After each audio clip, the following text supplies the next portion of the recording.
Hello everyone, आप लोग का हमारे चैनल में स्वागत है।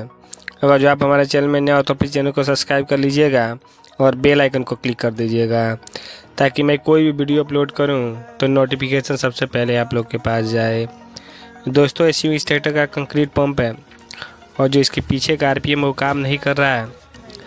तो चलिए एक बार आरपीएम देकर आप लोग को दिखाते हैं कि इसके पीछे का आरपीएम काम कर रहा है कि नहीं कर रहा है, क्योंकि गाड़ी का आरपीएम काम कर रहा है लेकिन पीछे की तरफ जो आरपीएम स्विच दिया रहता है जिससे आरपीएम कम या ज़्यादा किया जाता है, उस स्विच को कम या ज़्यादा करने पे डिस्प्ले में सिग्नल शो कर रहा है आरपीएम हाई और लो का, लेकिन आरपीएम बढ़ नहीं रहा है और रिमोट से भी इसका आरपीएम नहीं बढ़ रहा है। तो चलिए देखते हैं कि क्या इशू है, क्यों ऐसा प्रॉब्लम क्रिएट हुआ है। क्योंकि आरपीएम स्विच देने पर यहाँ पे प्लस और माइनस शो करता है डिस्प्ले में, लेकिन आरपीएम बढ़ता नहीं है। तो चलिए आप लोग को दिखाते हैं जो आरपीएम का रिले है। तो देख सकते हैं दोस्तों, यहाँ पे आप लोग को K5 और K6 रिले दिखाई दे रहा होगा। तो जो K5 रिले है दोस्तों उससे आरपीएम बढ़ता है और जो K6 रिले है दोस्तों उससे आरपीएम घटता है। तो रिले का इशू रहेगा दोस्तों, तब भी आपका आरपीएम काम नहीं करेगा। और यहाँ पे आप लोग को X12 कनेक्टर दिखाई दे रहा है दोस्तों, इसी कनेक्टर के माध्यम से आरपीएम के बारे यहाँ पे इन होता है। चलिए मैं आप लोग को दिखाता हूँ कौन सा कनेक्टर, ये वाला कनेक्टर है। और इस कनेक्टर में जो C3 पिन है दोस्तों वो कहाँ से होकर आता है, चलिए मैं आप लोग को दिखाता हूँ। तो देख सकते हैं दोस्तों, ये PTO स्विच है और इसी स्विच से एक वायर निकल के X12 जो कनेक्टर है उसके C3 पिन में जाता है। तो मैंने सारा स्विच चेक किया है दोस्तों, यहाँ पे हमें कोई इशू नहीं मिला है। और चलिए जो आरपीएम का कनेक्टर उसको भी आप लोग को दिखा दे रहा हूँ। तो देख सकते हैं दोस्तों, यहाँ पे 6 पिन का एक कनेक्टर है, 6 पिन का। ये आरपीएम का कनेक्टर है जिसमें 3 वायर में 5 वोल्ट सप्लाई आता है और 2 वायर ग्राउंड का है और 1 पिन खाली है। तो मैंने सारा चीज़ चेक किया है, हमें यहाँ पे कोई प्रॉब्लम नहीं मिला है।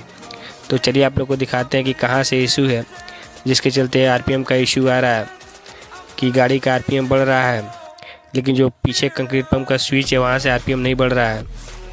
तो देख सकते हैं दोस्तों, यहाँ पे एक क्लच स्विच दिया रहता है और उसी का एक कनेक्टर है। तो जो क्लच स्विच है दोस्तों ख़राब हो चुका है, क्योंकि मैंने यहाँ से वायर बाईपास करके चेक किया तो आरपीएम बढ़ रहा था। तो चलिए आप लोग को भी बाईपास करके दिखा देता हूँ कि आरपीएम बढ़ रहा है कि नहीं बढ़ रहा है। मैंने बाईपास करके चेक किया था तो आरपीएम बढ़ा था। तो चलिए आप लोग को भी दिखा दे रहा हूँ। तो एक वायर का छोटा सा टुकड़ा लेंगे और दोनों पिनों को लूप कर देंगे। तो देखिए हम लूप कर रहे हैं और लूप करने के बाद से फिर डिस्प्ले के पास चलेंगे और आरपीएम दे के देखेंगे कि आरपीएम बढ़ रहा है कि नहीं बढ़ रहा है। तो देखिए लूप हो चुका है और चलिए चलते हैं और फिर चेक करते हैं कि आरपीएम बढ़ रहा है कि नहीं बढ़ रहा है।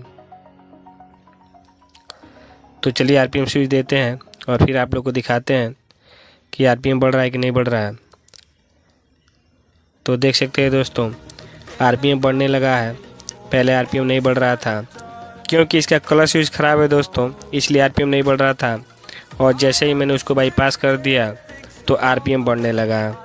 तो चलिए आरपीएम डाउन करके देखते हैं कि डाउन हो रहा है कि नहीं हो रहा है, क्योंकि आरपीएम तो बढ़ रहा है। तो देख सकते हैं दोस्तों, आरपीएम डाउन भी हो रहा है। तो आरपीएम से रिलेटेड जो भी इशू था दोस्तों वो ठीक हो चुका है, आप लोग देख सकते हैं। तो जो इसका क्लच स्विच है दोस्तों ख़राब है, इसलिए ऐसा प्रॉब्लम क्रिएट हुआ था। अभी मैंने उसको बाईपास कर दिया है तो ठीक हो गया है। तो कभी भी आप लोग के सामने आरपीएम से रिलेटेड इशू आए तो ये सारी चीज़ें चेक करें।